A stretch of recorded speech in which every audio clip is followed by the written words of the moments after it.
और ये मोदी जी चाहते हैं, ये दूगो गुजराती चाहते हैं कि बिहारी को डरा देंगे, तो ये बिहारी दूगो गुजराती से डरेगा? देश की प्रधानमंत्री झूठ बोलकर सत्ता में रहे, ईडी सीबीआई सबको अपने जेब में रखते, क्या काम किए नहीं किए इसका हिसाब आपको लेना है साथियों। समझ आते हैं?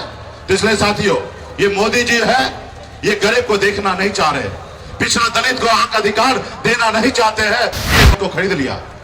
जो सरकार हमने बनाया था उस सरकार से हमें बाहर कर दिया, इसलिए क्योंकि हम गरीब मजदूर का बेटा, एक दलित समाज से आते, पिछड़ा, वहां मेहनत किए, मजदूरी किए, 900 रुपए महीने पे मैं नौकरी करता था, करते हमने 4 विधायक बनाया। बिहार में बताया कि मल्ला का बेटा सिर्फ मछली नहीं मारता है, एक विधायक और सांसद भी बना सकता है प्रधानमंत्री बनाने के लिए और एक बार राज्य का मुख्यमंत्री बनाने का।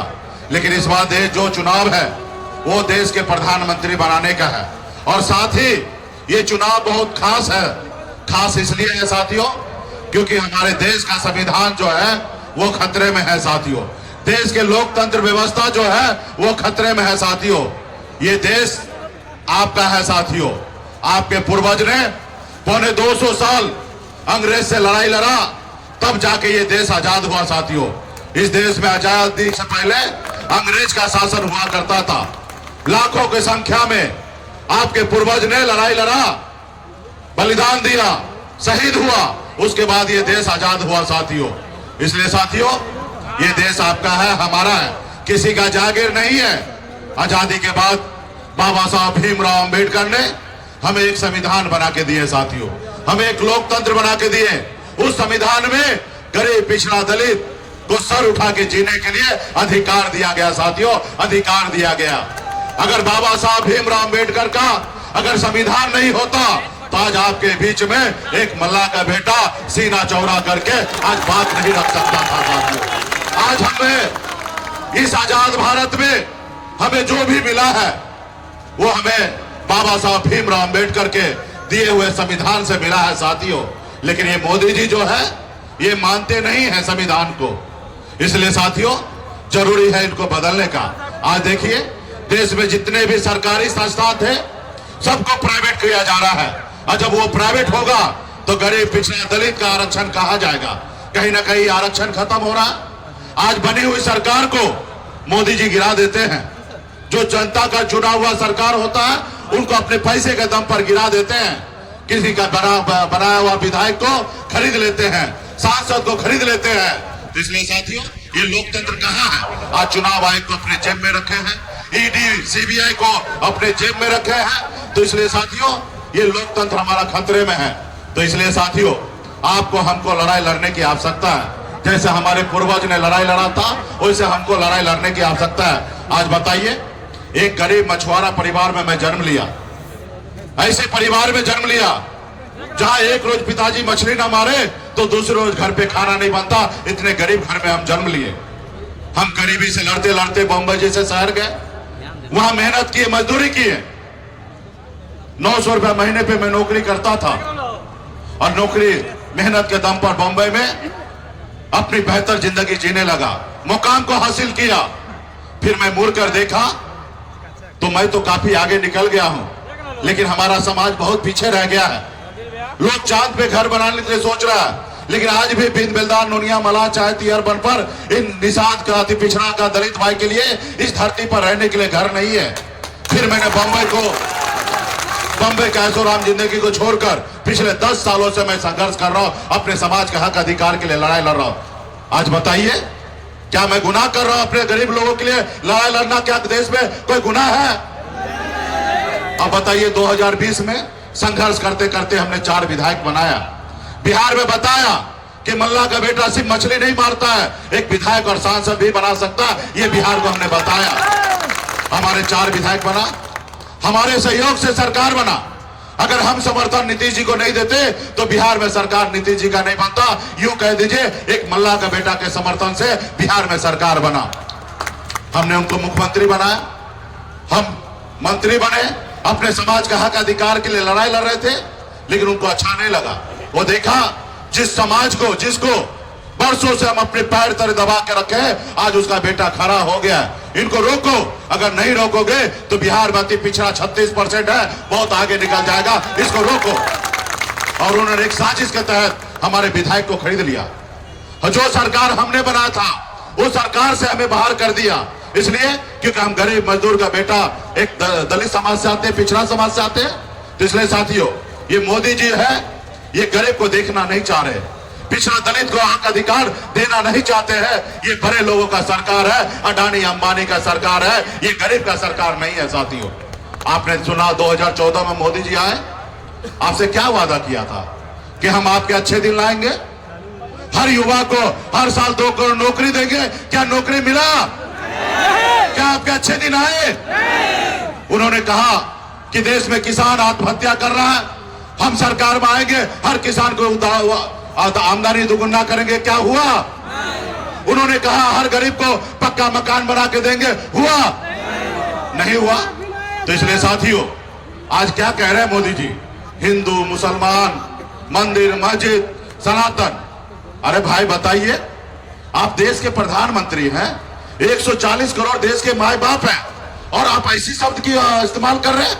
मोदी जी, मैं आपसे हाथ जोड़ के कहता हूं कि कृपया करके 2014 में आपने जो भाषण दिया वही भाषण देश में दीजिए, जनता के बीच में, और तब जनता का आवाज सुनिए कि जनता क्या कह रहे हैं। जो आपने भाषण दिया था वो भाषण दीजिए। लेकिन 10 साल हो गया, आप कुछ नहीं किए हैं, और फिर भी आपको देश में मौका चाहिए। साथियों, हमारा बाबा साहब भीमराव अंबेडकर ने संविधान बनाने के समय में बहुत सोच समझकर नेता को सिर्फ 5 साल का समय दिया। आप सरकारी नौकरी में जाइएगा, 58 साल 60 साल तक आप नौकरी में फिक्स हो जाइएगा। लेकिन नेता के लिए 5 साल रखा गया, क्यों? क्योंकि उनको पता था कि नेता झूठ बोलेंगे, और जब नेता झूठ बोलेंगे तो जनता मालिक होगा और जनता हिसाब किताब लेगा। साथियों, आज नेता मालिक नहीं है, जनता मालिक है। साथियों, नेता सेवक होता है, जनता मालिक होता है। तो आप सभी जनता है। इस देश में 3 तरह के लोग होते हैं। एक वो अडानी अंबानी, जिसको आपसे कोई फिक्र नहीं है, आप मर रहे, खा रहे, पी रहे, जिंदगी जी रहे या नहीं जी रहे, उनको उससे कोई लेना देना नहीं है, वो बड़े लोग होते हैं।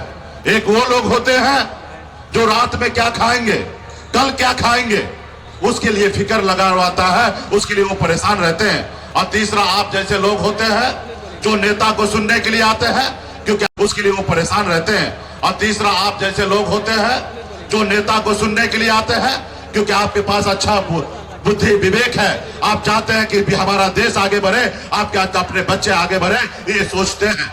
तो आप सोचिए कि 10 साल में जो हमारे देश के प्रधानमंत्री झूठ बोलकर सत्ता में रहे हैं, ईडी, सीबीआई सबको अपने जेब में रखते, क्या काम किए नहीं किए, इसका हिसाब आपको लेना है। साथियों, अगर वो अच्छे काम किए हैं तो आपको सोचना चाहिए।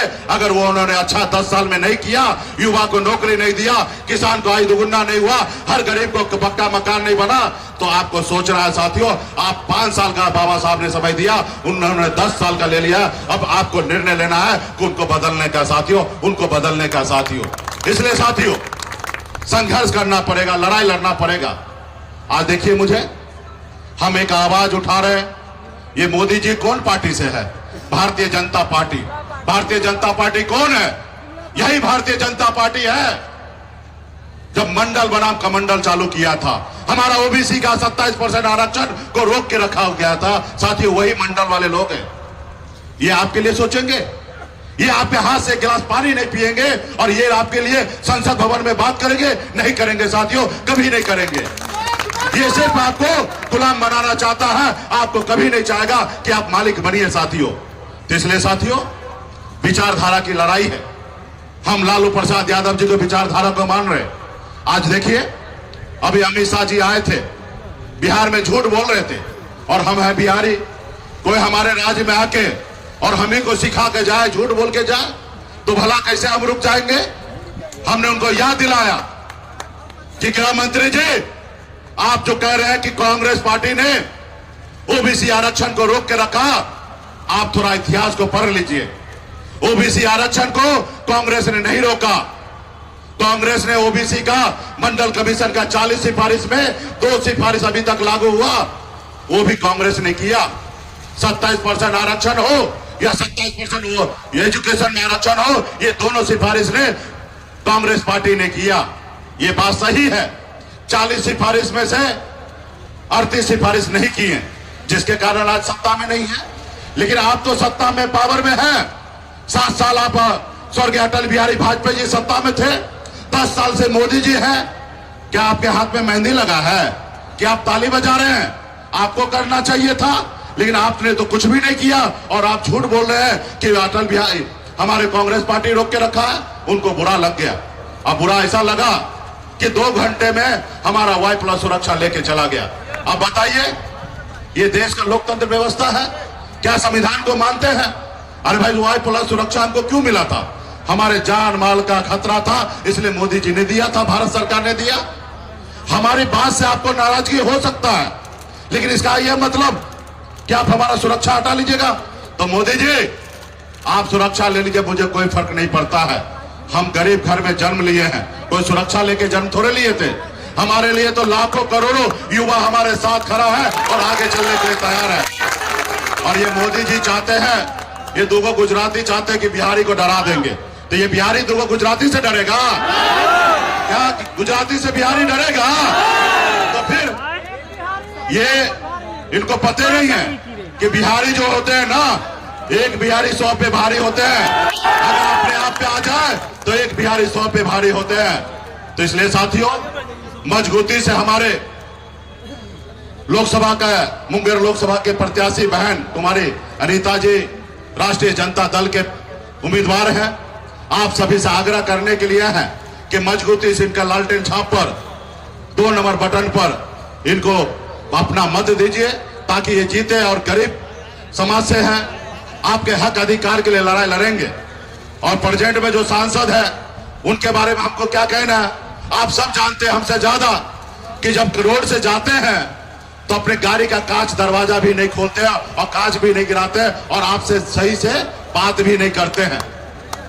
वो अपने आप को शहंशाह मानते हैं, अपने आप को राजा मानते हैं। अगर राजा है, शहंशाह है, तो उनको घर में रहना चाहिए। अगर जनता के बीच में आना है तो जनता का सेवक बनिए, जनता का दुख दर्द के लिए खड़ा होइए। आज हमें 4 जगह सभा करना था। हमको तेजस्वी जी को 4 जगह सभा करना था। मुंगेर लोकसभा में 2 जगह, उजियारपुर में 2 जगह, लेकिन टेक्निकल इशू होने के कारण जो हमारी हेलीकॉप्टर था वो सर्विसिंग के लिए चला गया था दिल्ली। और जो हेलीकॉप्टर यहाँ पे सुबह आना था, वो बारिश होने के कारण दूसरे स्टेट से यहाँ पे नहीं आ पाया। और इसके कारण, और आप सभी को जानकारी है, माननीय नेता प्रतिपक्ष श्री तेजस्वी प्रसाद यादव जी को कमर में भी तकलीफ है, दवा लेकर वो कार्यक्रम कर रहे हैं और यहाँ पे आने के लिए असमर्थ रहे। तो मैंने तेजस्वी जी ने कहा कि हमें तो तबीयत खराब है और हेलीकॉप्टर का भी दिक्कत हो गया है, तो कृपया करके आप चले जाइए और आप अकेले वहां पे मोर्चा संभालिए, पार्टी के नेता हैं। तो भाई, हम जनता के सेवक है ना। जनता यहाँ पे लाखों हजारों की संख्या में आए और भला हमको हेलीकॉप्टर नहीं मिला तो क्या हम रुक जाएंगे? नहीं रुकेंगे। और हम बाय रोड पटना से यहाँ पे आ गए। अभी यहाँ से फिर उजियारपुर जाएंगे, क्योंकि हम लोग जनता के हक अधिकार के लिए लड़ाई लड़ने के लिए आए हैं। तो हम आपके बीच में आए, तो इसलिए तेजस्वी जी नहीं आए हैं। तो हम तेजस्वी जी से बात कराइए टेलीफोन पे ही, हम लोग भाषण आपको करवा देते हैं और वो आ जाते हैं। पनोरमा ग्रुप, जो सोचता है वो करता है। अगर ये वीडियो पसंद आई और वह बिहार के राजनीति और बिहारियत से सरोकार रखेनी तो सब्सक्राइब बटन दबा के चैनल के सब्सक्राइब कर ली। ओजे एगो घंटी बा, ओकरा बटन दबा देला से कुल सटीक और मारक खबर रुआ मुफ्त में मिल जाई। अगर रुआ पत्रकारिता के हमनी के नया प्रयोग में सहयोग कर चाहतानी तो ज्वाइन बटन दबा दी। पेटीएम नंबर नोट कर ली 9386816700। धन्यवाद।